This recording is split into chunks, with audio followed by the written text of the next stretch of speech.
way of WOWJ. So the thing in meditation, it's slightly different in that you want to get to a point where you're not trying to do anything, right?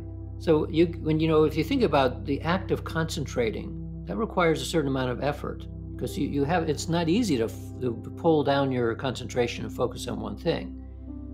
If you try to do that, it's self-defeating within a meditative state. So there, it's like Yoda said, there is no try, there is do or not do. So you get to that strange internal state of effortless striving. You are concentrating, but with no effort at all. And it takes a while to figure out what that even means, but nevertheless, that's where you're going. And then it becomes a completely effortless task, but it could have extremely high concentration at the same time. So that's quite different than everyday way of being. Yeah. So once you learn how to do that within a meditative state, you have this effortless striving, high focus. You then put an intentional spin on it, which is I want this. Again, with no effort and no anxiety, which is not easy to do. But those are the states within magical traditions, for example, of how do I affirm something that will actually be more likely to occur? It's not guaranteed to occur, but you can increase the probability of it. That's what we see in these experiments. You increase the probability of a certain outcome through focused attention without anxiety, plus an intentional, I think of it as a spin. The intention itself is like a stable laser beam. It's just there. It doesn't do anything. But if you spin it, you're now making it do something. I see. It makes we've been hearing things like this from the ancients and from different stuff and from different books, different texts for many, many, many years, which is perfect because it leads me to my next question about something that I'm sure you've encountered, or I know you have, at least to a certain degree. The dogma that exists within the current paradigm for the mentality that we have within society, obviously one which is rather materialistic in its nature, in the sense that the materialist worldview, let's say, is the dominating worldview of today. Why is it that I'm of the sense of you, obviously you're not saying you know all the answers, you don't know what it is, but you clearly feel that it's something that needs to be researched and that's what you're doing. I'm of the same sense, is that it would appear that something beyond what we truly understand is going on, but we tend to kind of shy away from it. And I'm curious if you know why that is, or if we are going to, and I do feel as if even in these times that in this past 10 years, it does feel like it's shifting to a point where we're discussing it more and there's more avenues for someone to get into it.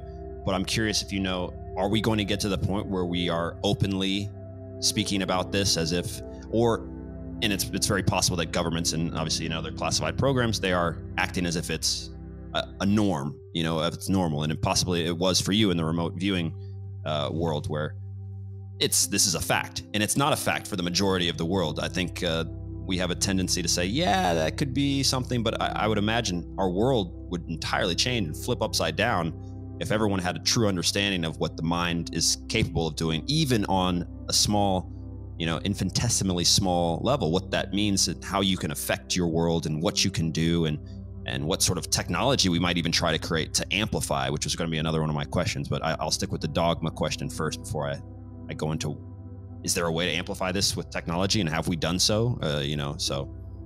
Yeah. Right. So given that these kinds of experiences are very common, given that belief is the majority of people in the world believe in one or more of these kinds of phenomena, including scientists and engineers, they also have a majority belief. Then why is this not covered in the 15,000 institutions of higher learning around the world? There's roughly 30 or 40 universities where there's a faculty member who's interested, but that's out of millions and millions of faculty members, most of whom might privately believe, but they've been taught not to talk about it. So, well, why is that? Well, one reason is that some religions say this is the work of the devil, and so you ignore it for that reason. And there's pressure applied to not do this.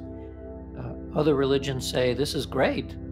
but it's religion, and it's not science. And science and religion are not very comfortable partners with each other.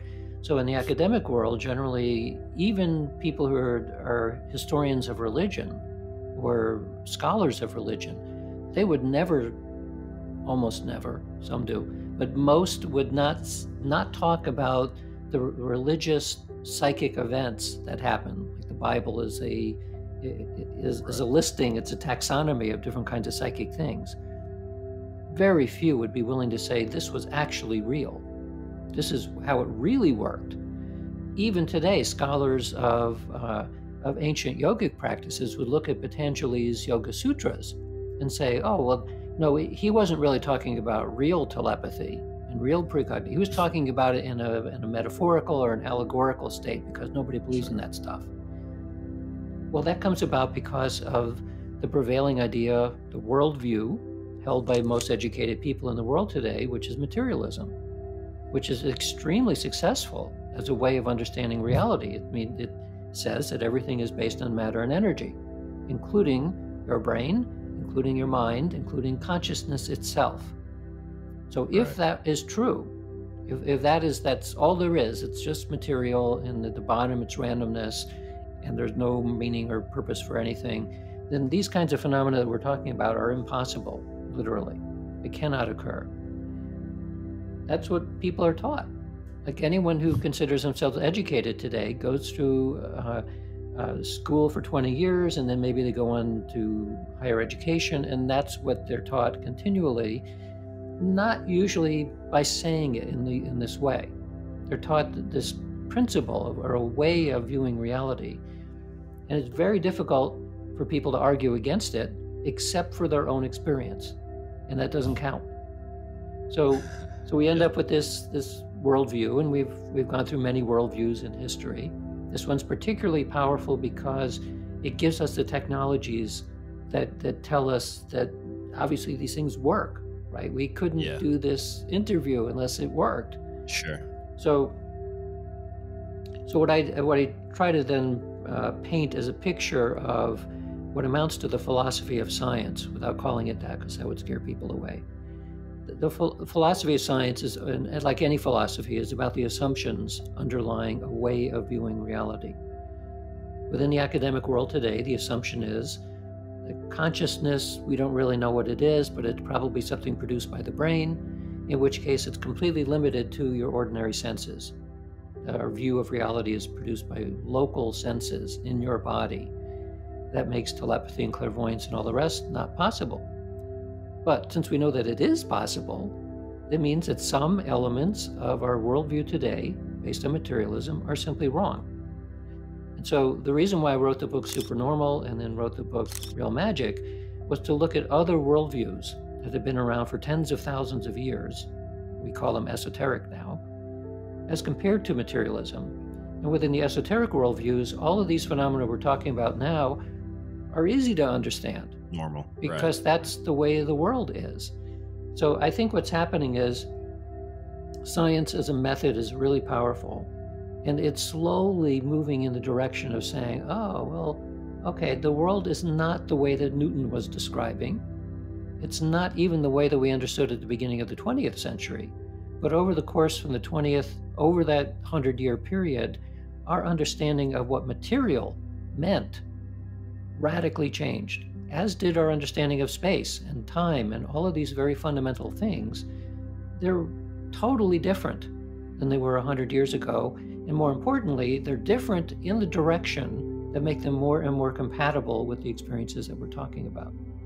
So science is not finished, and physics is certainly not finished. And if you keep going on that arrow, I think we'll eventually begin to converge more and more with some elements of the esoteric traditions. And the way we're going to do that, I would predict then, is that there's something about consciousness which is way more important than we had previously thought. It is not part of physics today, but I think in the future it will be.